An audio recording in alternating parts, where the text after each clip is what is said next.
What's up guys? Forget about the iPhone X. Today I'll be showing you the iPhone X China edition. This one's better than the real one, even before that one's been announced, just because you can get it now. You don't have to wait for months. You don't have to pay thousands of dollars to buy this. For just $300, you guys can own the latest and greatest China edition iPhone X or iPhone 8, whatever you want to call it. So let's go ahead and unbox the latest offering. This is actually the most expensive clone I have ever purchased from China. $300. Usually they're about $100. This one comes with top of the line materials, top of the line display, top of the line everything as far as China edition goes. So let's take a look at that. Now don't let the appearances fool you. This is the latest and greatest from China. So it's a little rough on the edges on the packaging, but I'm sure inside it'll well make up for that. So let's get in here. It's a little unconventional, you know. They save on the packaging quality to bring you a better product. At least that's why I think they're doing this. So, popping this in, let's see. Now, if you guys remember, a little while ago, I did share with you the first edition iPhone 8 clone, and this one is miles better. This one actually represents the original design, so it'll be more of a one-to-one, not this weird ratio, tiny version. This one compared to the official, as you can see, is very tiny. The camera lens is elongated, kind of weird looking. You know, they didn't really know what they were working with first, so the display definitely, oh boy, that is hideous. So let's see how this one did. Hopefully a little bit better. Packaging is different already. Ooh. And here it is.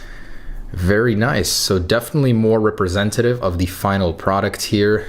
Camera sensors are looking a little funky, both of them the same size. They will not be the same size on the original. One of them is going to be slightly bigger than the other, just a little bit.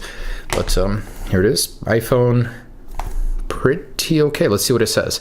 iPhone 8 Plus. So they didn't get the naming right on this one, but no matter. You know, as long as the actual product inside is correct. So let's go ahead and unbox this guy. iPhone 8 Plus. That will be a real product, but it won't be the one with the vertical cameras. That's going to be the iPhone X model. Okay, and here it is. Ooh.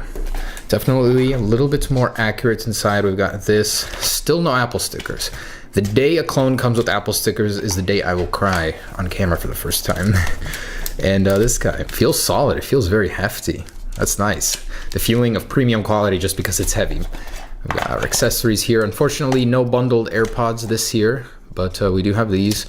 I wonder, do these come with a lightning? Oh, they do. So I'm assuming this doesn't have a headphone jack either. All right, so that is the iPhone 8 packaging. Let's check out the actual product. So how do I get this out of here? They actually sealed it in, so I literally have to cut it out of here. Okay. All right, and please be good. Did they really seal it into both of these? Wow, airtight. Okay. Ooh, iPhone. And here it is, guys. Look at that. They actually put an effort into getting those curved corners up on top, the sensor bar. Unfortunately, I'm seeing a little difference there from the original. There's a chin on the bottom and on the top where the screen doesn't go all the way through. So if I peel off the screen protector, look at that. There actually is a border here. So unfortunately, the display on this one does not go all the way up, but it is an 18:9 display. So that makes it the most sophisticated display on an iPhone clone ever. And on the back, check that out. It's very clean. No FCC labels.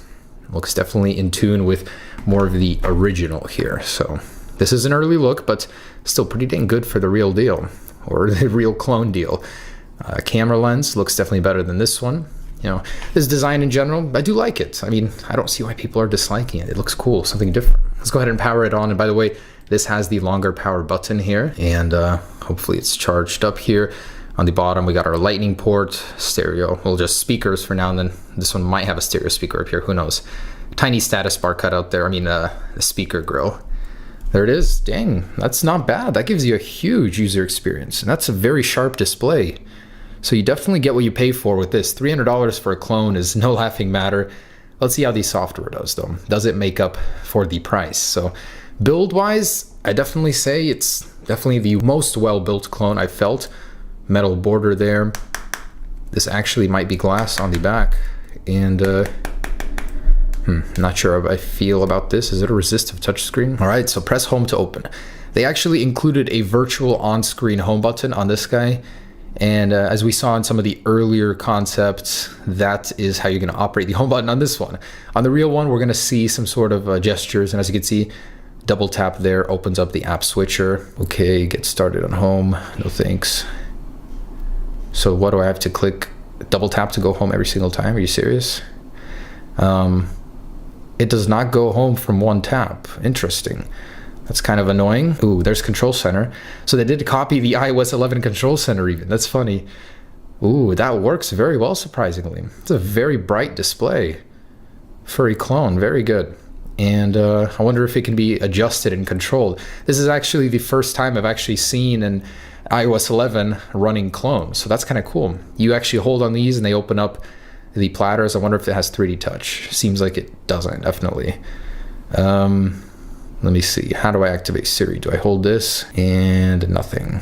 So if I hold it, does it go home? No, it does not. Interesting. They kind of complicated this for no reason. Over here, we've got the widget view there. Cool. And the notification center. Unfortunately, they didn't copy the cover sheet, so it doesn't bring down the lock screen, just the notification center. Anyways, still acceptable for iOS 11. Let's go ahead and see what this thing is running. So let's jump in here. Definitely doesn't have the new icons from later betas of iOS 11, but iOS 11.0.1, cool. So this was a firmware that was rumored the iPhone 8 is going to come with it. Looks like it does. But we've got 128 gigabytes here, and this I believe is real 128 gigabytes for the price tag. Man, oh, that's annoying. No home with a single button. Even the App Store icon is not changed. The Maps is the old one. It's not the real deal, unfortunately. But it does look very good. I like how they blended the corners. Looks very sharp. So the display is pretty clean on this guy. The OS is there. Let's see what each one looks like. So that's the camera, the music player here. Wow, they really went above and beyond to copy all of those. That's cool. Let's see if they got the new App Store or if that's just a Play Store. Oh, wow. That's cool. That's the first time I've ever even saw a cloned App Store. Let me connect it to Wi-Fi and see if it actually works. Oh, home button started working. Okay, cool. That is actually amazing. The amount of effort these guys put to trick you into thinking that's a real App Store is amazing. So they have some sort of custom App Store on here with the very same look, and at least the features works. Categories, yeah, so this thing actually works. Not gonna find all the apps you want in here, but that is pretty neat. They got the animations even, so the animations very similar to the ones currently in iOS 11. Let's see the lock screen. Press home to open. Oh, whoa, what? So you can actually slide it to the camera and it unlocks the device? Oh, no, it doesn't. Just a weird glitch.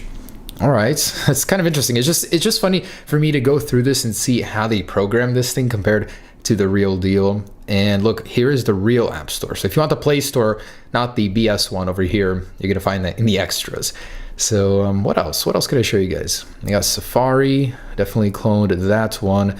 The phone application. Let's see if they got a dark mode in here. Did these guys put a dark mode in before Apple even? Unfortunately, none of that.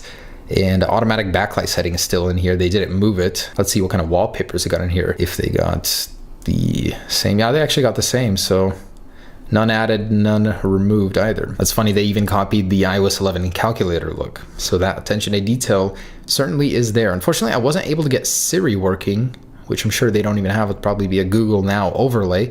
Let's go ahead and see how fast this thing is and what it's actually running. And they do actually have a fake 3D touch. So you hold and long press on an icon. I'm guessing if you keep pressing it, you can wiggle it. Or no, I guess not. You can't wiggle that one, but you can wiggle others that don't have that menu. And it's pretty responsive. Sorry, I keep getting distracted here, but this is hilarious. They actually want you to believe that Touch ID is working on this virtual home screen button. So it's scanning it, adjusting my grip. And what a dream this would be if this was real, but that'd be so funny. A clone comes to market with an under the screen embedded fingerprint sensor before Apple. And let's go ahead and see if this works. And I tried to see if there was any iris sort of facial unlock system. Unfortunately, there isn't. And did it work? Why are you not scanning my fingerprints? I guess not. It's all a fake. It does not actually let you. And unlike Apple, it lets you take off the fingerprint without putting your passcode in even. All right. Got Android 6.0, even the Galaxy Note 8 clone I saw a little while ago had something newer. Ooh, 1.3 gigahertz. Hey, at least they're honest. At least they're honest. And 962 megabytes, so 1 gig of RAM. Let's run that benchmark. Don't have high hopes for this one though. And I'm sorry guys, I tried twice. Halfway through the benchmark being completed, it just crashes and I have to restart and nothing happens. That should tell you enough you need to know about the performance of this guy. If you're buying it, definitely don't do it for the performance aspect. So let's go ahead and take a look at that camera. I'm hoping that this will be a next generation experience with a vertical camera. All right, just kidding guys. On the real one, yes, this one, I bet this one is a fake on the bottom. It looks like a dud. But we'll open it up and take a look in just a second. All right, so I'm starting from a dark to light environment, and wow, look at that motion blur. This is just walking down. If I stand still, it's still hard for it not to happen. Hard to believe that Apple changed these cameras at all, you know? I would expect a little bit more from a vertical lens camera. Should be doing a little bit better. Let's do some panning here, up, down to light. Oh my gosh. How is this worse than the last clone? That is truly awful. Oh my goodness. So if you're buying this for the camera, just know this literally should not even be defined as a camera. It is so bad. And the front-facing camera, hard to say it's any better. I don't even know what all of those little things are. I bet they're duds, but there it is. Also some pretty awful motion tracking blur there. Moving this thing, quality, oh boy, it's like VGA 480p max. Hoping the real one will be better than this. That is certainly one of the worst cameras I have ever used on a smartphone. The vertical orientation didn't help out much. All right, guys, next up, let's see if we can get an Antutu out of this guy. And once again, another failure. I have never had this where a device just simply refuses to do a test, both on Antutu and on Geekbench. It keeps restarting from the beginning here. So I cannot give you an accurate representation of how this phone performs via GPU or CPU, unfortunately. So that's not gonna happen. It just keeps restarting, as you can see right here, and go back over and over. All right, so let's try and get in here. I don't know how difficult this could be, if this is real glass or not. We'll find out if I break it or not, but oh, there we go. Not too difficult. And here it is. So disassembly. Oh, so that is plastic. It's not glass. It's very different inside from other clones that I've seen actually. They're using a different color. Usually they use a green silicon. Camera is really tiny up there in the corner.